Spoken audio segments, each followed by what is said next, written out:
शिवसेना प्रमुख बाळासाहेब ठाकरे यांनी 20% राजकारण आणि 80% समाजकारणाची शिकवण दिली.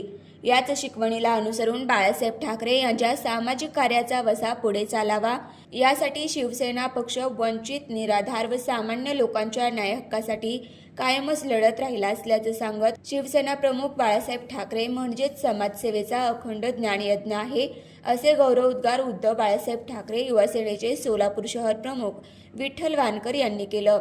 शिवसेना प्रमुख बाळासाहेब ठाकरे यांच्या 13व्या स्मृतिदिनानिमित्त सोलापूर शहर युवा सेनेच्या वतीनं सोमवारी सकाळी सोलापुरातील श्री सिद्धेश्वर मंदिर परिसरातील वंचितांना ब्लँकेट वाटप करण्यात आलं. यावेळी युवा सेनेचे जिल्हा समन्वयक सुमित साळुंके, शहर समन्वयक गुरुनाथ शिंदे, विभाग प्रमुख अरुण जाधव, अमर गुंड, अर्जुन गायकवाड, सागर जाधव, राहुल अवताडे, विष्णू जगताप, राजू बुरबरे, संतोष कोरे, संदीप काशीद, अरविंद गवळी, साई जाधव, अनिल शिंदे यांसह युवा सेनेचे अन्य पदाधिकारी मोठ्या संख्येने उपस्थित होते.